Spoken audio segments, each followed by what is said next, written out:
Él es el envigadeño Tomás González, uno de los más importantes escritores colombianos.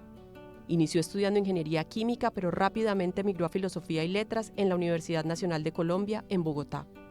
En la capital, en un mundo de música y bohemia, trabajando como mesero en el bar El Goce Pagano, publicó en 1983 su libro Primero estaba el mar. Y a partir de 1987 empezó a deleitar a los lectores con su maravilloso universo literario.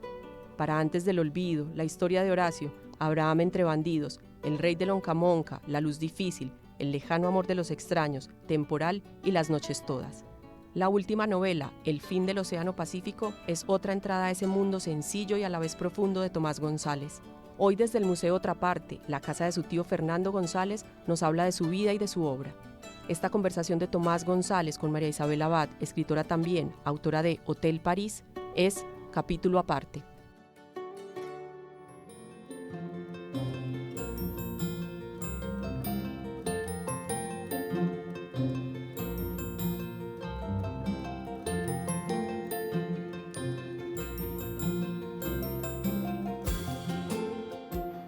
Hola Tomás, qué rico que estás acá, justamente en este lugar, en Otra Parte. Bienvenido al programa. Muchas gracias.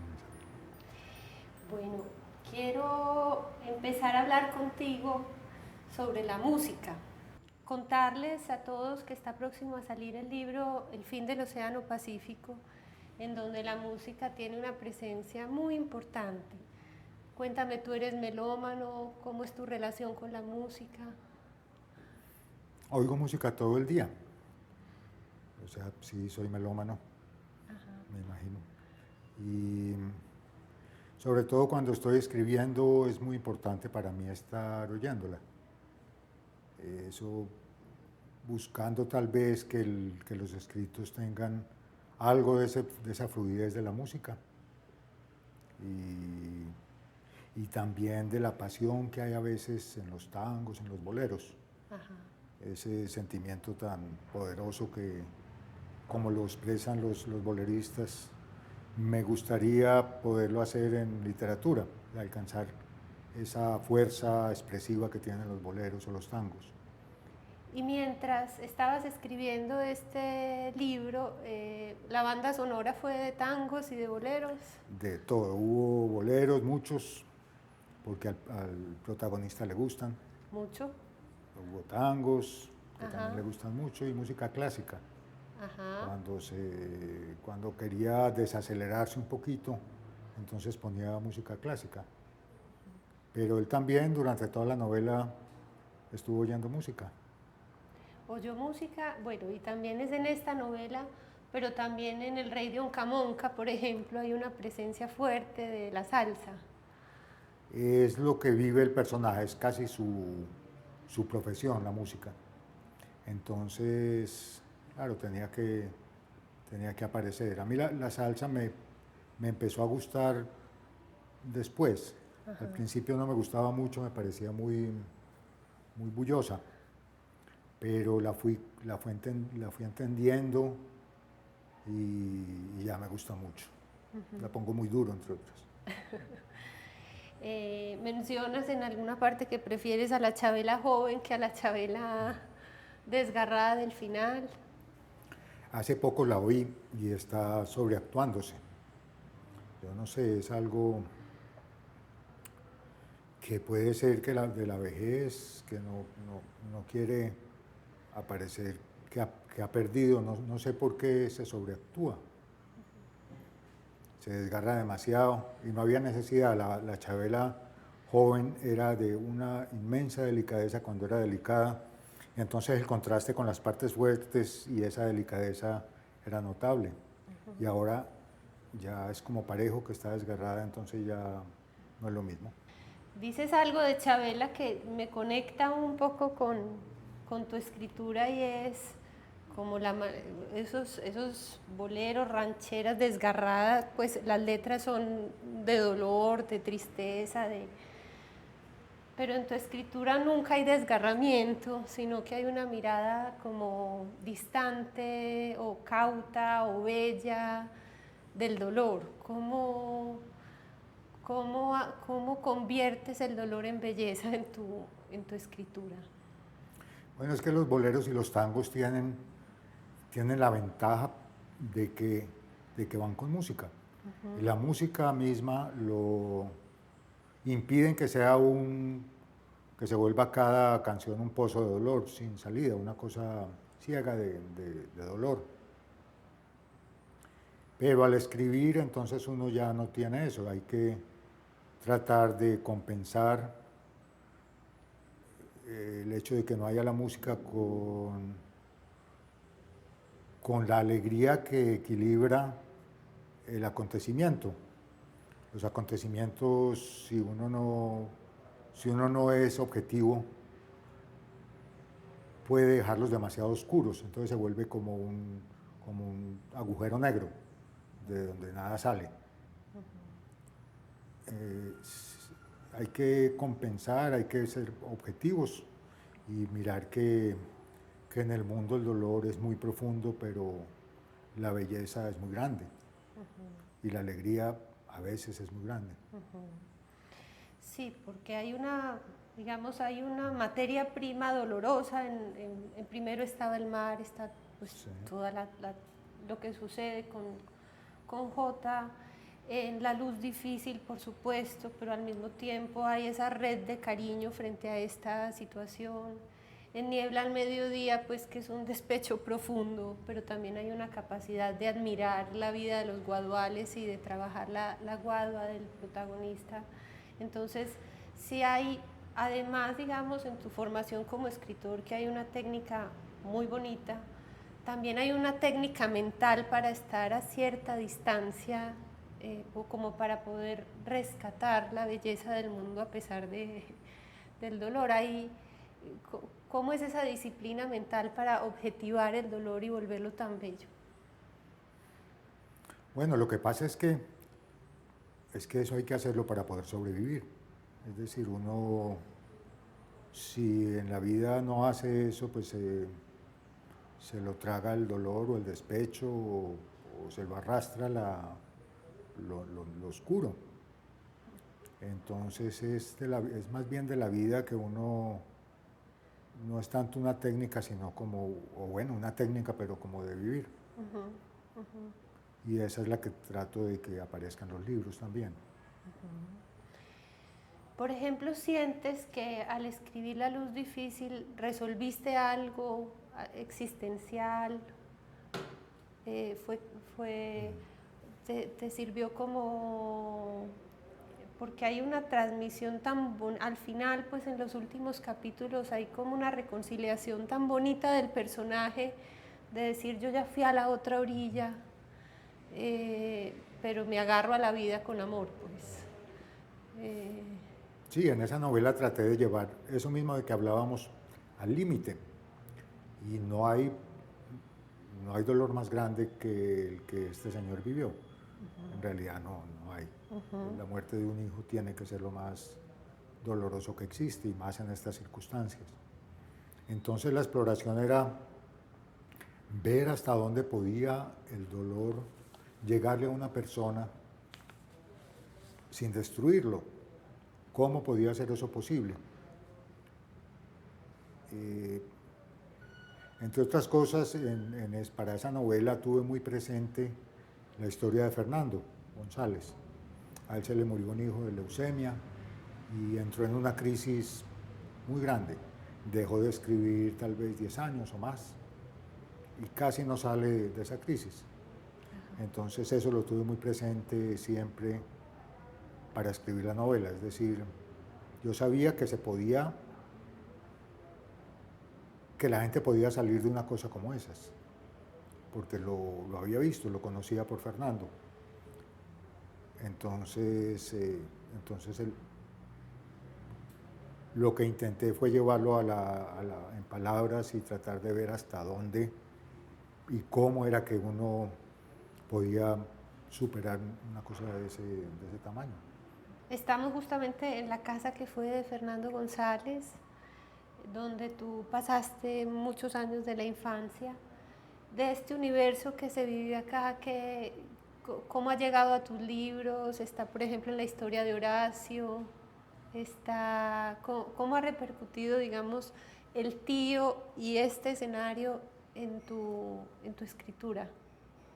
Donde parece más fiel tal vez o más intencionalmente retratado es en la historia de Horacio, que son esta misma casa, pues esta misma casa, la casa de nosotros que quedaba allí y la casa de Jorge que quedaba también muy cerquita.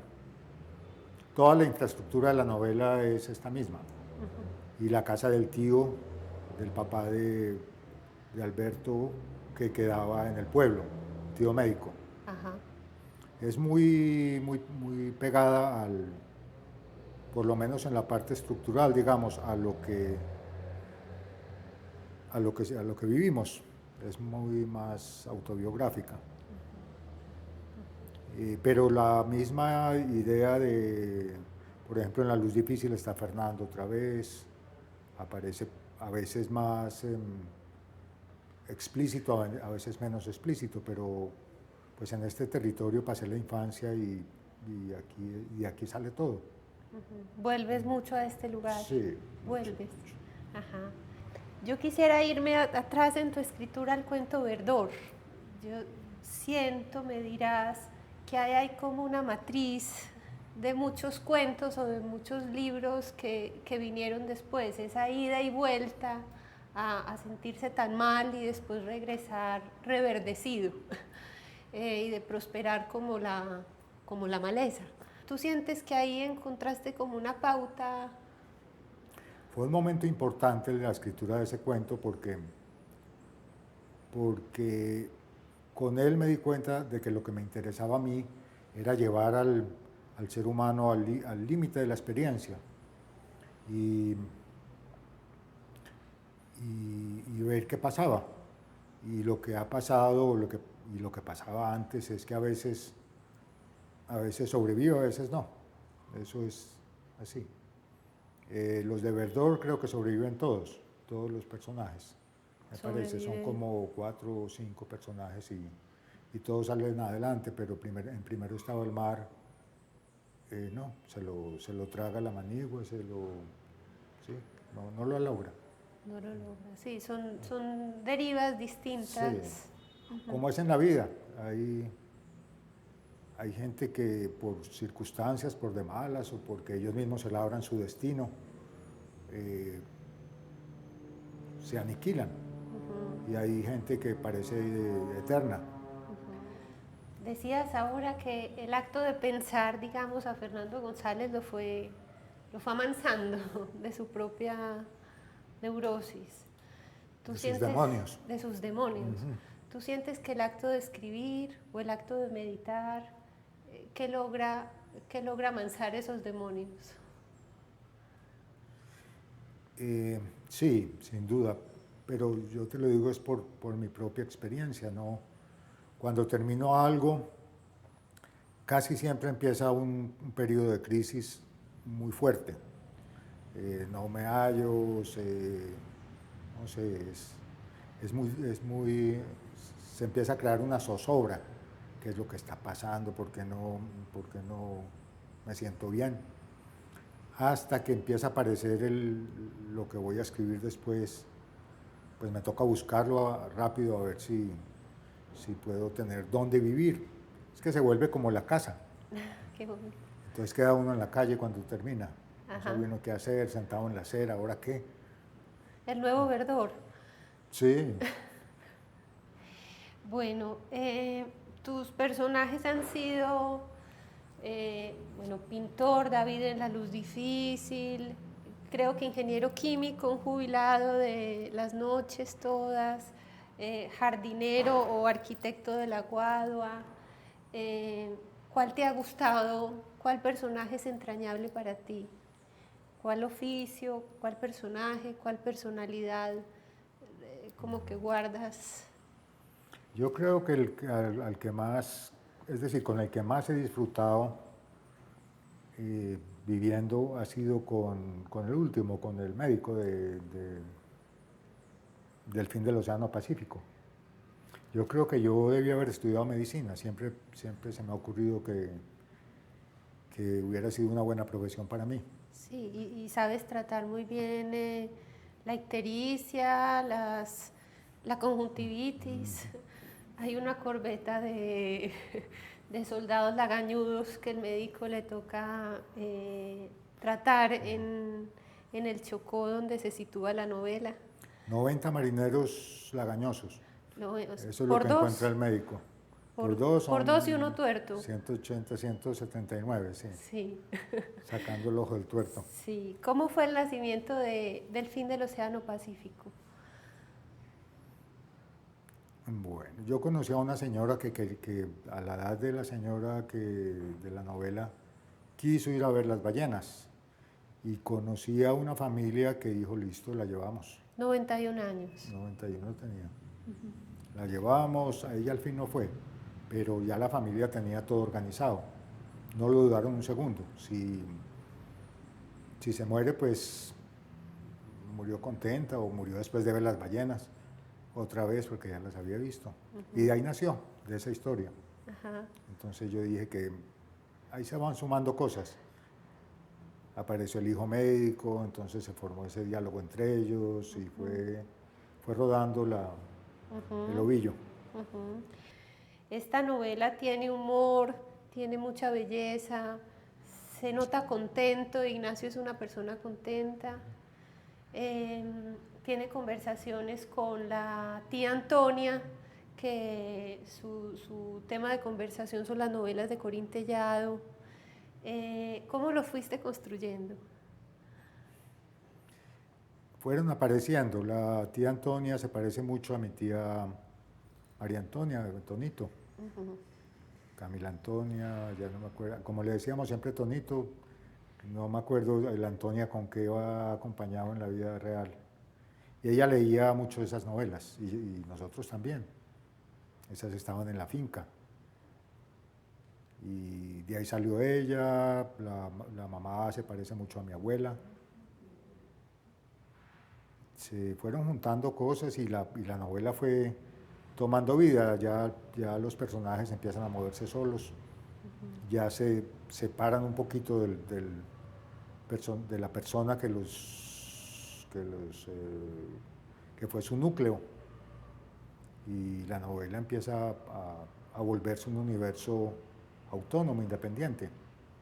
Es parte de la alegría de escribir.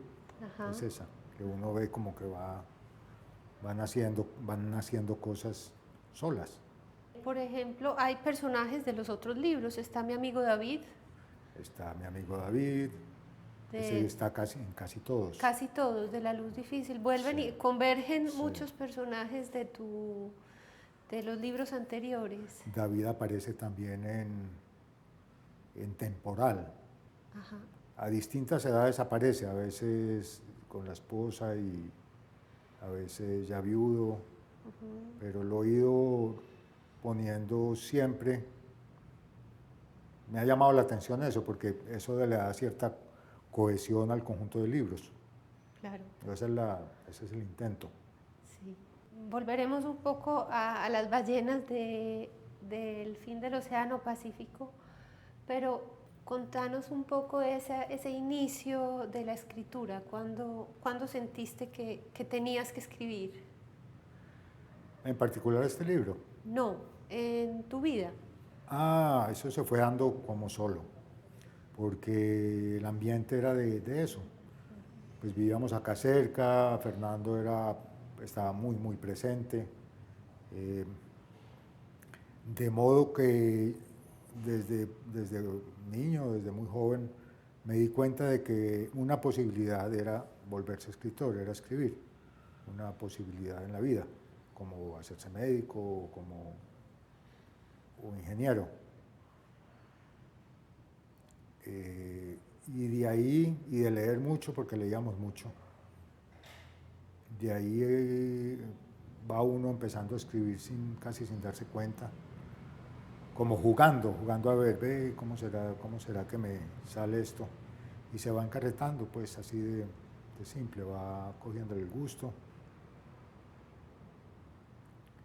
Pero ya la decisión definitiva de seguir escribiendo la tomé después de Primero estaba el mar, cuando tenía 33 años, 34 años. porque siempre pensé, voy a hacer esto un rato, pero es tan difícil que de pronto no me le dedico. Cuando escribí primero Estado del Mar, ya vi que definitivamente era lo que yo quería hacer. Y ahí ya tomé la decisión de no volver a pensar en más, sino dedicarme exclusivamente a escribir.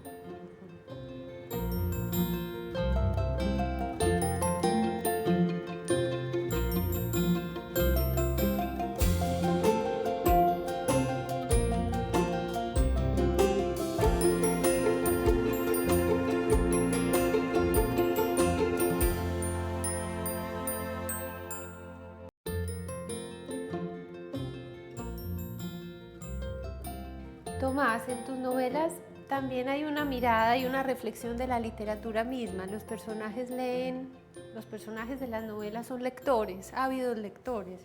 Hay una reflexión constante de la literatura. Tú en este momento lees mucho, ya decantaste unos libros a los que siempre vuelves, lees novedades. No, casi siempre leo lo mismo que había leído antes. Leo los clásicos, digamos, ahora estoy leyendo a Melville. Novedades muy rara vez. Voy sobre seguro porque no hay mucho tiempo. Entonces vuelvo a Faulkner, vuelvo a Rulfo, a Jane Austen. No tomo muchos riesgos por la falta de tiempo. ¿Qué crees? ¿Dónde crees que está la magia de Rulfo? Y es total la magia, esa es la palabra para él. Es muy difícil de ubicar, por eso ese libro no se acaba. Hablo de Pedro Páramo y los cuentos tampoco. Uno lo lee y es un libro y lo vuelve a leer 15 días después y es otro libro. Se puede uno acercar desde muchos ángulos a todo. Es de una ambigüedad muy bella y muy realista. La verdad la realidad es muy equívoca, no es tal como él la muestra, las cosas son así si uno las mira de un modo y de otro, y cambian mucho si uno las mira de otro. Aparte de eso, esa poesía de él es inagotable, por lo mismo, porque como el libro se deja leer tantas veces de distintas maneras, entonces las imágenes poéticas son poderosísimas y muy resistentes, no se agotan. Las cosas que no se entienden del todo, como ese, duran más. Bueno, hay también, así como la música, una presencia permanente que es el agua. Cierto, está en todas sus formas. Está el temporal, está el mar, está la niebla. ¿Cuál es miras mucho el agua? ¿Cómo le sacas tanto significado para la vida humana? ¿Qué significa el agua en tu escritura? Bueno, vivimos en un país de abundancia de agua. Es un país con dos costas, ríos muy caudalosos y un país tropical donde llueve mucho en la mayor parte del territorio. El agua es omnipresente. Aparte de eso, está la evidencia de que el mundo es como el agua. La frase hecha de que el mundo es como agua es verdadera. Todo es muy fluido, nada permanece. Si uno mira bien, hasta las piedras fluyen. Todo fluye, todo es líquido, por decirlo de alguna manera, ponerle con comillas.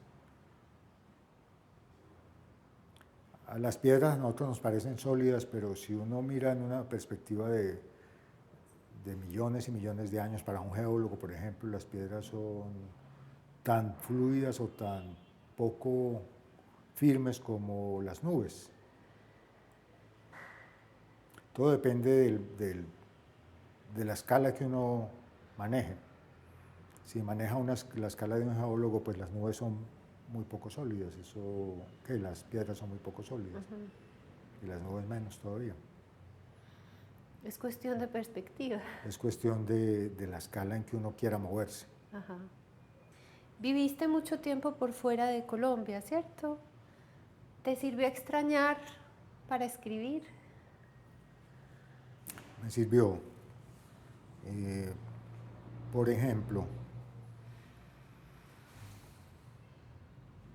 la historia de Horacio, la escribí en Nueva York, y la escribí durante una época en que estaba sufriendo de una nostalgia muy fuerte. No me daba paz la nostalgia por mi país.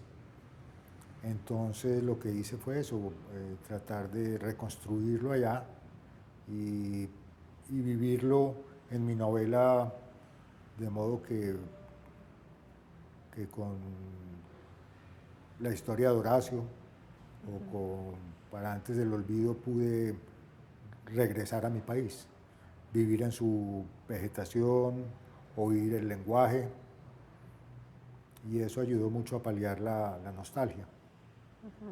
¿Te pasaste a vivir acá durante ese tiempo? Me vine a vivir acá. Ajá. Exactamente, sí. Bueno, en algunos personajes, Raúl, David, bueno, Niebla, relaciono los libros, Niebla, Mediodía, La Luz Difícil, son personajes retirados que se miran a sí mismos. Sí. Y como que en la escritura van tomando una distancia de rescate de su propia vida. Sí. Es algo que ese personaje que tiene varios nombres, es algo que se te va imponiendo, es cómo surge, digamos, ese personaje que logra varias miradas de sí mismo, con mucha empatía frente a la vida vivida. Lo que me parece a mí es que uno va viviendo y los personajes van teniendo la misma edad de lo que uno está viviendo, o por lo menos en el caso mío, porque es lo que más conoce. En Primero estado del mar, el personaje muere tal vez de 36 años. Y era más o menos la edad que yo tenía cuando lo escribí. Entonces, la historia de Horacio la escribí cuando yo tenía tal vez 60, 50 y pico de años. Va paralelo. Entonces se vuelve, porque uno tiene de dónde mirar en uno mismo para poder hacer el personaje. Ya me quedaría muy difícil hacer un personaje juvenil o niño. En la voz del narrador principal, sin embargo, Sí. pues en El fin del Océano Pacífico aparecen una serie de personajes De todas las edades. de todas las edades, sí. Es una fauna familiar en esa gran casa del Chocó, donde la mamá comanda. Con mucha autoridad. Con mucha autoridad, casi como una figura paterna. Y empiezan los recuerdos y el presente también. Y el presente. Y Y tiene tan poca solidez el presente como los recuerdos, porque así es, el presente es evanescente. Entonces, y los recuerdos también. Entonces se puede decir que tienen la misma sustancia y la misma levedad. como el temperamento de ese mar, que cambia todo el día de colores, la marea sube y baja.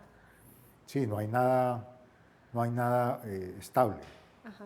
Todo anda cambiando de forma, de colores, ¿cómo es? Ajá. Así es como es. Hay algo también que aparece y es el amor. Pero un amor muy profundo, y es el amor entre un hombre y una mujer. Un poquito más, resulta un poquito más maltrecho el amor de Primero estaba el mar, pero el resto de los amores son como dos personas que realmente lograron conocerse, respetarse y amarse. ¿Lo sientes así? ¿Sientes que el amor vive, digamos, en tus...? Sí. Lo que pasa es que el amor es más, digamos, más fácil de manejar cuando uno no es tan joven. El amor de primero estaba el mar es el de una persona todavía muy joven. Y eso a esa edad es más difícil de controlar todo, o más, no sé, es más tormentoso. Después, si uno sobrevive a esas tormentas, entonces aprende a disfrutarlo sin desgarrarse tanto, sin hacer tanta aroma o sin molestar tanto. Pero en la juventud es muy difícil tener esa actitud hacia el amor, es muy posesivo de parte y parte, es poco racional, pues, ¿no? Todos sabemos, los tangos y todo eso son de personas jóvenes que se desgarran. Así como estando en Nueva York, volviste acá a través de la historia de Horacio, en La Luz Difícil también te fuiste para Nueva York, ¿lo escribiste en dónde? La Luz Difícil la escribí en La Mesa, en Cachipay. Entonces se volvió al revés la cosa. En Estados Unidos escribía sobre Colombia y cuando llegué acá, en Cachipay, empecé a escribir sobre Nueva York. Y es que la experiencia siempre va un poquito, la escritura va un poquito después de la experiencia. Es como hay que esperar para que se asimile. Y en este caso la ausencia de Nueva York, pues el mecanismo fue igual, me dio mucha nostalgia de Manhattan y de mi casa de allá, mi apartamento. Y pensé que si escribía algo sobre la ciudad, eso iba a paliar la nostalgia. Te fuiste a vivir a Nueva York al lado del cementerio. Sí. Ese apartamento tan bonito, todavía lo extraño. Era muy bonito porque tenía uno la muerte muy viva ahí, es decir, muy bonita además, nevaba y como es cerrado no había perros que la ensuciaran ni personas, entonces era inmaculado en invierno, casi nunca iba nadie y era un jardín muy bello que teníamos ahí mirando por la ventana. Que en el fin del Océano Pacífico sí había un cementerio, pero lleno de perros que lo ensuciaban. Ah, el del señor Arango. Arango. Todo lo contrario. Bueno, también fuiste traductor, ¿verdad? Sí. ¿Qué tanto te enriqueció el lenguaje ese oficio? Yo creo que a lo que me ayudó fue a lograr cierta concisión, porque me tocaba traducir del inglés al español. El español es más verboso que el inglés. Entonces, es muy difícil traducir una frase del inglés al español que tenga la misma cantidad de palabras. El español tiende a ser 20%, 30% más voluminoso. Había que cortar por donde era. Entonces eso me dio como esa herramienta de edición y de lograr decir más con menos palabras. Que de todas maneras era lo que yo quería hacer, yo no quería escribir muy largo, pero la traducción me ayudó a eso. Fue una práctica muy buena. ¿Y la poesía la haces con frecuencia? ¿Escribes poemas con frecuencia? ¿O los vas diseminando en los libros a través de la prosa? A veces los saco de ahí los poemas, pero la poesía es otra cosa, eso se mueve muy distinto, porque no depende del esfuerzo de uno, no depende de nada que uno pueda controlar. Lo único es estar atento a ver si se asoma a la cabeza alguna forma poética que uno pueda trabajar, pero no hay ningún ejercicio que ayude a que lleguen los poemas. O sea, pueden pasar años sin que aparezca ningún poema. Hace mucho que no escribo poemas. O puede suceder que aparezcan 10 o 15 poemas juntos en una racha. Lo único es estar pendiente y ver cuándo llegan y apuntar, porque se olvidan muy fácil.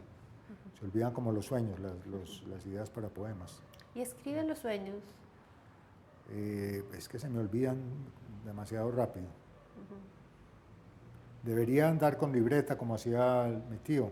Él no se descuidaba, entonces andaba apuntando lo que iba pensando, porque él sabía que eso que es muy fácil, como se olvida todo. ¿Cómo vas construyendo? ¿Te sientas largo a escribir? Me siento todos los días como en un mismo horario, de 5 de la mañana o 6 a las 12, más o menos, cuando estoy pues escribiendo una novela. Y me quedo ahí hasta que algo aparece. A veces es un poquito doloroso porque pasan las horas y uno no ve por dónde la novela quiere seguir.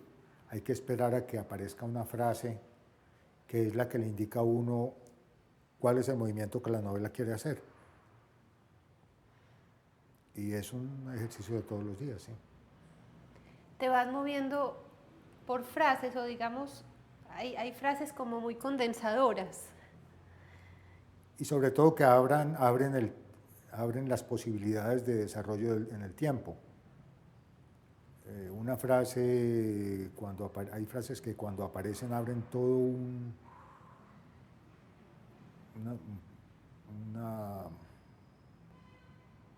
segmento muy largo de la novela.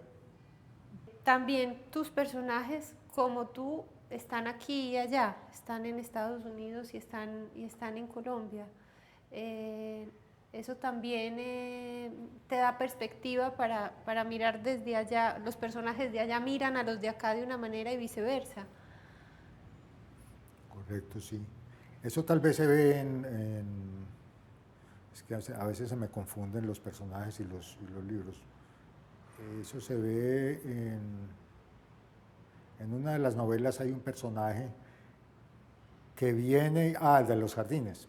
Él viene de Nueva York y viene y Niebla a mediodía. Niebla a mediodía. Viene y mira el jardín que está haciendo el amigo y lo critica. Es un crítico casi que profesional del jardín del amigo. Pero él tiene un jardín en Nueva York también, un jardín en miniatura. Sí. Y ese personaje vive entre los dos mundos.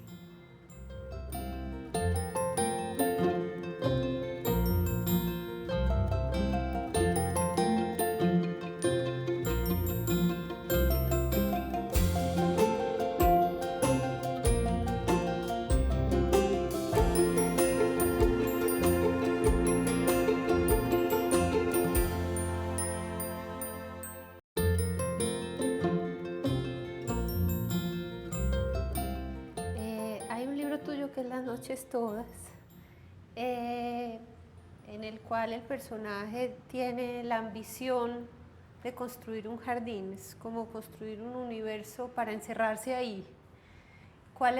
Y finalmente no tiene una serie de seres humanos que lo rodean y le queda difícil abstraerse del mundo. ¿De dónde nace un poco esta escritura de este libro? Puede que sea un poco autobiográfico. La relación de la persona con la humanidad nunca es fácil. Creo que para nadie, pero para este personaje era más difícil todavía. Entonces él lo que trató de hacer fue eso, crearse su propio universo vegetal a espaldas de la humanidad. Y casi lo logra, pero no lo logra. No pudo. No. Como el agua viene desde el vecino. ¿Y el Entonces, vecino? si él tuviera el agua ahí solo y todo solo, tal vez, pero Sí. por el agua es que se enredan los vecinos y se enredan las fincas. Ajá. Casi siempre hay crímenes muy pavorosos por la pelea por el agua. Pues por ahí fue donde se le fue yendo a él el sueño. Pero al mismo tiempo, al darse cuenta de eso, él, digamos que se resigna o acepta. Una de las dos palabras es la que puede servir ahí. Y ya los jardines que trata de hacer después de esa experiencia fallida son los jardines que el mundo tiene. Él se va a vivir a la costa y deja que el jardín de su casa agarre por donde quiera, sin dejar de ser jardín. Que se parezca más a la ruina, pedía él. Sí, en él le un gustaba más la principio, ruina. Sí. que se parezca más. Bueno, en cada novela está el germen de la siguiente. Miras como la génesis de la que viene. Va apareciendo, casi que aparece a veces sola, a veces sí me toca esperar un tiempo, pero muchas veces ha habido una parte en que están las dos superpuestas. Termino una y al mismo tiempo estoy empezando la otra. Es el caso de este momento. No, ahora me ha tocado esperar, es de los casos difíciles. Porque la novela esta fue grande, la última, El fin del Océano Pacífico. Fue más grande que otras, tiene más páginas. Y siempre me exigió demasiado. Entonces no tuve que enfrascarme por completo en ella y no tuve mucho tiempo de mirar otras posibilidades. De todas maneras aparecieron, si bien personajes del pasado, aparecieron también desarrollos de personajes nuevos. Hay personajes, sí, que podrían tener más desarrollo. Sí. Veremos por dónde vuelven a aparecer, pero son personajes que no están completamente trabajados en esta novela. Sí. Me pareció que además de lo que hacías en La luz difícil, en Primero estado el mar, en Tal vez niebla a mediodía, en Las noches todas, que además de que el personaje tiene un contacto con la muerte y la muerte ya le ha demostrado lo que es esencial, ya ha acabado con todo lo superfluo, además va un paso más allá y toma de la vida lo esencial y es lo que se quiere llevar. Él agarra, después de haber hecho una decantada muy grande de lo importante, se aferra con amor a la belleza, al pacífico, a los vínculos, al amor. Me pareció muy bonito ese gesto que se anuncia en Manglares, en ese poema de Manglares al inicio del libro. Es eso y también eso sin duda, las cosas que se mencionan es lo que él más quería, a lo que más estaba pegado, lo que más amaba. Pero también hay la idea de que la muerte del individuo es la muerte del universo, es decir, ¿qué otro universo hay sino el que uno, la persona, el individuo conoce? Uno es el que lo forma, con sus pupilas, con el tacto, y cuando se muere, pues se va todo eso con uno, es el fin del mundo. Ajá. ¿Reflejas ahí temas de tu familia o de un prototipo de familia antioqueña? Mi abuela era un poco parecida a este personaje. También mi abuelo murió relativamente joven y ella se encargó de la finca y de la casa y de todo y se encargó con mano muy firme. Ella sacó adelante los 8 hijos y terminó rica, digamos que ella misma consiguió su propia fortuna, no, porque del marido solo había heredado deudas y era muy mal negociante el marido de mi abuelo. De ella, pero yo creo que es un tipo humano que se da bastante por acá. Es decir, si a una señora paisa se le muere el marido y ella está todavía joven, lo más seguro es que no se deja ahogar, pues no se deja avasallar por la vida. He conocido varias, mejor dicho, no solo mi abuela, sino que he visto por ahí. Se identifican muchas. Sí. Aparece